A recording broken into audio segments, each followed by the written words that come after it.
Fala galera, tudo bom com vocês?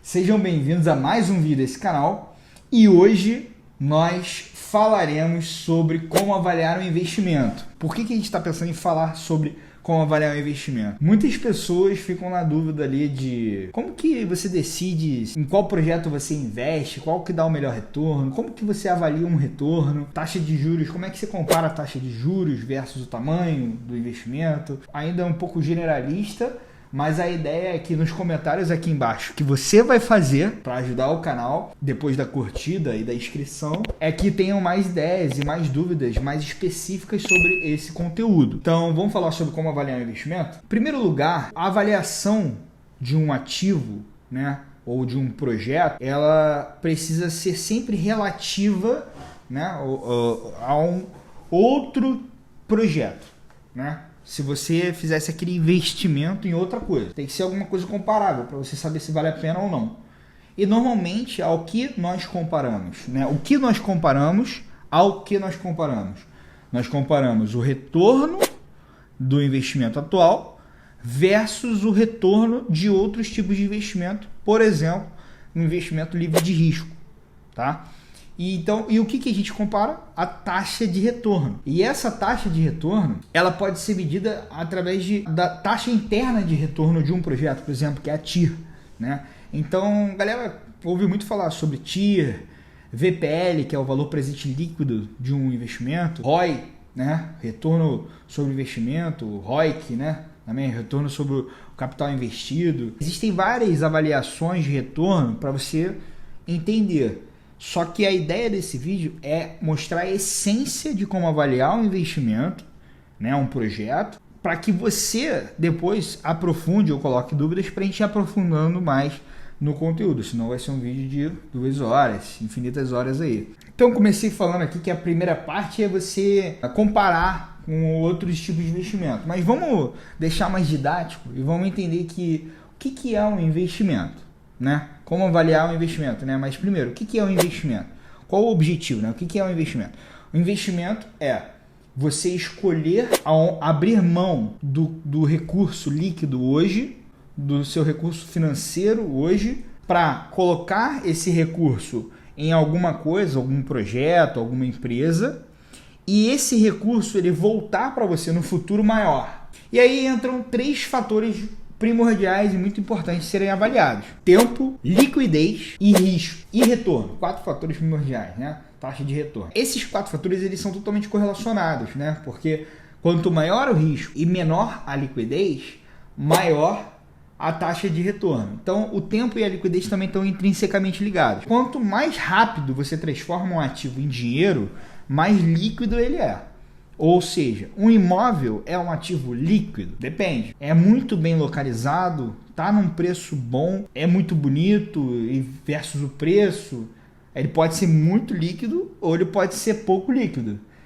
Mas, cara, assim, fundamentalmente, imóvel é um ativo menos líquido, né? Bem menos líquido do que outros investimentos. Ações vai depender da empresa.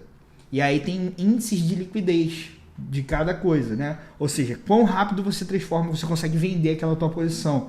Você consegue entender a liquidez daquele investimento dessa forma. O tempo e a liquidez elas estão intrinsecamente ligadas, né? Quanto mais líquido, mais rápido para você transformar em dinheiro.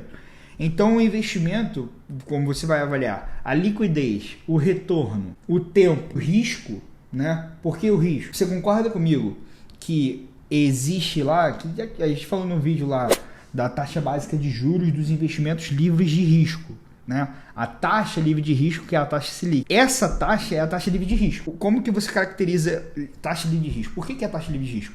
Porque é a taxa de remuneração sobre o retorno do tesouro, do investimento no Tesouro Nacional. E aí a gente tem as NTNBs, o Tesouro IPCA, Tesouro Selic, né? Tipos de títulos indexados a algum índice, né? Correlacionados a algum índice ou não correlacionados, pré-fixados ou não pré-fixados. Então, assim, resumindo, para a gente avaliar o risco de investimento, a gente precisa sempre comparar ao ativo livre de risco, que é o investimento do Tesouro Público. E por que é livre de risco?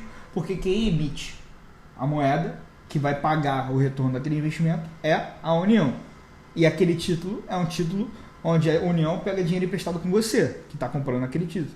A União, em vez de emitir moeda, prefere emitir títulos e o retorno do título ela vai te pagar em X anos do que emitir moeda, aumentar a quantidade de moeda no mercado versus a quantidade de produto que está igual, aumentando a quantidade de moeda, manter a quantidade de produto, aumenta o preço, aumenta a demanda numa mesma oferta, né? Então, o crescimento a produtividade da economia ela teria que aumentar em conjunto com a emissão de moeda, mas não aumenta, então aumenta a inflação. Se a União emite moeda. O racional básico é esse, sim, mas é óbvio que é muito mais complexo do que isso. Então, o retorno dos investimentos, de uma maneira geral, tem que ser comparado ao retorno livre de risco. Justo? Títulos do Tesouro, títulos de baixo risco, são títulos que vão te remunerar muito próximo à taxa Selic. Logo, títulos de renda variável ou títulos ativos, projetos com mais risco de você perder o dinheiro quando você coloca o dinheiro nele, precisam te retornar mais ou menos do que a taxa livre de risco. Necessariamente mais. O quão mais ele tem que te retornar vai ser sempre em função da liquidez, ou seja, do tempo para transformar em dinheiro, do risco. Obviamente dá para incluir outros fatores nessa parada aí, tá? Entendidas essas variáveis que impactam ali o início de uma avaliação de investimento, como que eu avalio algum investimento comparando o risco desse investimento, comparando o retorno proporcionado por esse investimento? Para começar a entender como que você vai comparar tipos de investimento, a gente vai ter que dividir os investimentos em várias categorias. Por exemplo, a galera gosta de separar renda variável e renda fixa. Quando você faz um investimento e daquele investimento vem um retorno mensal, ele é um retorno mensal garantido, né? Ou seja, você comprou e é certo que vai voltar para você aquela renda e todo mês, são investimentos de renda fixa. Por exemplo, um CDB pré-fixado de um banco. Então você tem lá, compra o CDB do Itaú, que te paga 105% do CDI. CDI é mais ou menos igual a Selic, 11,75%. Então 105% de 11,75% dá 5% daí é 10% daria 1,1, 0,5. Então, porra, não vou errar essa conta, né, mano? 105, 12,33% ao ano, que dá uma taxa mensal ali de 1% ao mês, que é uma taxa muito alta mensal para ser livre de risco. Aquele meu dinheiro com liquidez imediata, ou seja, o dinheiro que está ali eu posso tirar amanhã. Isso é conhecido como renda fixa, né? Mas também tem a renda variável. E dentro da renda variável existe um leque muito grande de tipos de investimento. Você pode comprar ações, você pode comprar ativos alternativos, você pode comprar fundos, cotas em fundos de investimento, fundos de investimento imobiliário, fundos de investimento em direitos creditórios, fundos de investimentos em participações, uma LCI, uma LCA, são investimentos de renda fixa com um risco um pouco maior do que o risco de um CDB, né? Mas que tem outros benefícios. Então o benefício ele tem que ser ou na taxa, né? Já que o risco é maior, ou é na taxa, ou é no tempo de retorno. E aí, cara, tudo bem? Desculpa interromper o seu vídeo. Eu sei que é horrível quando isso acontece, mas é um recado muito legal. Se você, por um acaso, está assistindo esse vídeo porque você tem alguma dívida em aberto ou quer quitar algum contrato, mas não sabe nem por onde começar, aqui na descrição tem um e-book gratuito de como entender o mundo das dívidas. Inclusive o nome do e-book é O Mundo das Dívidas, onde eu dou exemplos de contrato, de organização financeira, de como entender qual dívida que está primeiro, calcular juros. Tem um bônus, inclusive, que é uma planilha para você aprender a calcular juros. Então, se você quiser saber melhor como que você decide qual dívida que está primeiro, qual o impacto, o que é cessão, o que é portabilidade, como é que é um termo de cessão, qual o significado de cédula de crédito bancário, baixa aqui embaixo. Meu irmão, não vou te vender nada, só baixa aqui embaixo. Tamo junto e continua o vídeo aí. Um abraço.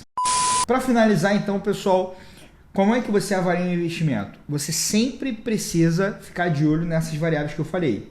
Uma hora eu falei 3, outra hora eu falei 4. Essas variáveis, além, claro, de talvez você investir num negócio que você conheça melhor, isso vai reduzir o seu risco. Logo, você precisa de menos retorno, em teoria, porque você já está investindo em alguma coisa que você conhece. Então, se você tiver o mesmo retorno em um tempo menor, já está valendo a pena, dado o nível de risco que você, de uma área que você conhece, pode ser uma coisa muito mais arriscada. Por exemplo, vale a pena comprar um imóvel ou vale a pena comprar fundo imobiliário? Muitas pessoas vão te falar que vale a pena comprar um fundo imobiliário.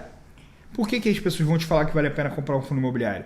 Porque o risco do fundo imobiliário e do imóvel são riscos semelhantes, que o que vai mudar é a concentração, né? Um imóvel é um só, um fundo imobiliário possui diversos imóveis, ou se for um fundo de papel, diversos títulos que são de recebíveis de outros imóveis, ou se for um fundo de fundo, ele vai ter cota de outros fundos imobiliários, e um imóvel vai ser o imóvel. Então você vai render ou o aluguel ou a valorização daquele imóvel. E você vai pagar sozinho o condomínio. Então quando vagar, só você tem que pagar tudo. No fundo imobiliário você paga tem mais de 900 imóveis do fundo imobiliário que vão bancar a cota. Então, embora seja o mesmo setor, que é o setor imobiliário, o risco ele é semelhante também, mas tem mais risco você concentrar em imóvel, por exemplo. Logo, o retorno do imóvel precisa ser maior. Então, necessariamente, vale a pena comprar fundo imobiliário em detrimento a comprar um imóvel? Pode ser que não. Por quê? Qual é a variável que mais impacta? O que você precisa, o que você está querendo ter quando você faz um investimento? Você está querendo ter retorno. E o que é o retorno? É o quanto vai voltar versus o que você colocou, né? Então, se você conseguiu achar um imóvel que era uma oportunidade, ou seja, o preço que você está pagando nele é inferior ao valor dele, e o fundo imobiliário está lá mega valorizado, ou seja, o preço já é igual ao valor ou até superior ao valor, pode ser que você realize muito mais ganho, né? Muito mais retorno comprando um imóvel, mesmo que o risco seja um pouquinho maior. Então, na hora de avaliar o investimento, tem que sempre olhar essas variáveis e não existe o certo e o errado. Poxa, é melhor alugar ou comprar? Não cai nessa de não, tem que alugar. Comprar, você vai imobilizar seu capital. Se você imobilizar seu capital, investir num ativo que você encontrou um mega preço, imobiliza, entendeu? Enfim, eu vou dar para prolongar muito mais. Eu acho que por hoje tá bom. Acho que a gente pode fazer mais vídeos sobre esse assunto, tratando de mercados diferentes onde a gente pode investir, tipos de ativos alternativos. Tem muitos ativos que as pessoas não conhecem, tipos de investimento que as pessoas normalmente não conhecem, porque conhece ação, conhece CDB, tesouro, acabou, né? Tem muitos outros, meu irmão. E tamo junto. Se você curtiu o vídeo, dá o like, deixa seu joinha aqui, ativa o sininho para receber o próximo, se inscreve no canal, deixa aquele comentário sobre um assunto mais específico que você queira curtir, que você queira que eu fale, e até o próximo vídeo. Valeu!